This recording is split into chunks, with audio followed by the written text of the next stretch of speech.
of the Unicorns of Love. Let's head over for a closer look into that win. Thank you very much, Pyro. We're here with Vardax and Visit Chachi after that heart-stopping comeback versus Fnatic.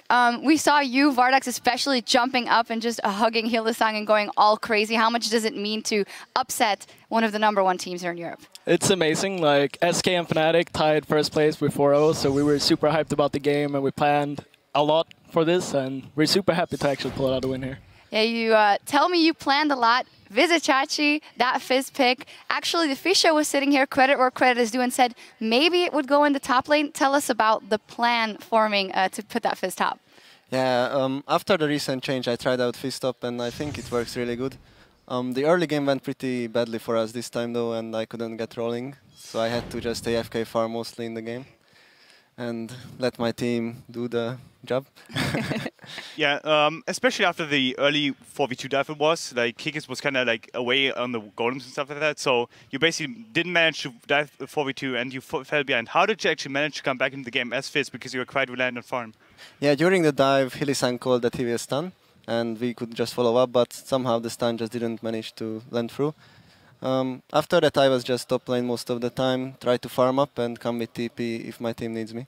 Okay. Yeah, when your team needs you in those team fights, you guys were very strong together. Let's actually pull a replay up on the screen for a dragon you guys got very early in the game. We're going to pull that up on the screen. Maybe, Vardax, if you can guide us through this fight and how you guys played it, you can roll the clip. All right, so basically in this fight, we know we have Nidalee and we just want to poke a lot. And we know that Annie has flash, and she actually flashes in and only get Kikis. And at this point, we're in a pretty good position, with Hylissang getting a great ultimate. And at this point, their front line is pretty much dead, so we can just roll over them. Yep. And Chachi actually gets a double kill here, which is great for him to come back into the game. Yeah, exactly. Also your portal to get back into the game. The story of the dragons for me also tells the story of the game, because right after actually, or with the next dragon, Fnatic was able to outsmart you guys and win the fight. Can you tell me a little about the up and down in the game? Because at some point it really looked like Fnatic was taking the upper hand to close out. We were too slow to call the TPs. Like when Nar TP'd, I was calling for a spot to TP, but there was no wards or anything nearby. And by the time the ward just got down and I TP'd, it was already too late. So it was a bit of lack of coordination and communication from our side, which if I just TP earlier, I think the fight is totally ours there as well.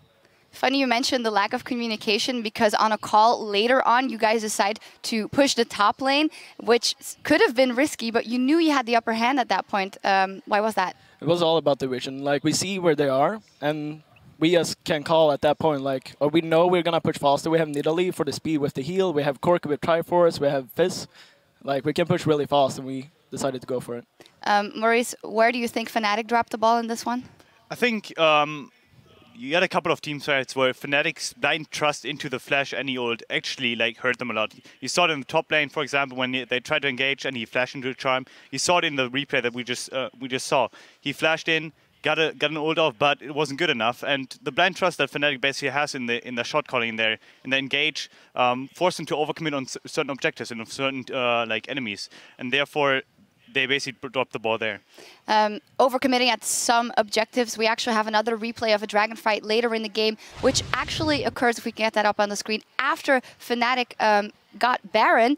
And you guys choose to contest and somehow pull out the win here in this fight. We can roll the clip, and Vardax maybe can run us through it. So basically at this point, we felt like we can still fight them, because the Baron still gives them combat stats, but not too much. Hylissang goes in a bit deep, and they actually use the Tibbers. So we feel a bit strong here, and Corki and Annie are kind of split from the rest, and I'm very healthy. So I just go for it, and Annie's getting real low, and we get double kill, and after this they're so split that we just clean up the fight. You guys clean up here, because Chachi's gonna die, I think. Yeah, didn't get away from that one. That was the kill, by the way. The Nidalee pick also, how much did your plan get thrown up by the fact that we saw it in the first game of the day? Was Kikis like, damn, now the trick is gone, or were you guys going to go with it regardless? We were a bit worried that it will be banned after the first game, because SK had such a great success on her, and we have been building our whole team comp around it during the weeks. We have been just practicing Nidalee all the time, so we were a bit afraid, but luckily it just got through, and Fnatic didn't even pick it up. Oh, they didn't. They let you have it. A final question for you, maybe, Vardax.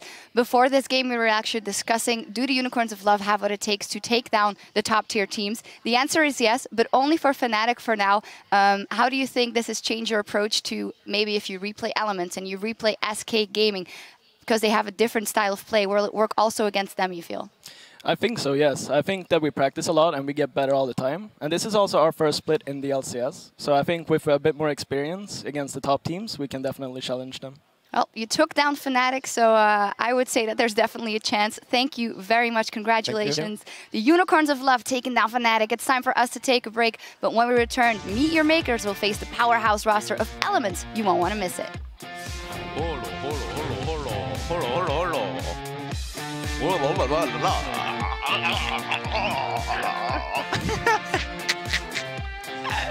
I love it. Rainover is low, and so is Yillisang, but he's the one that makes it out. Jump the waters on. Yellow Star targeted down, fired. Visit Chachi Febibin having to flash away. No. Fizz. Hurry. Leona. Hurry. Fizz here. Okay, I'm going. He's alone.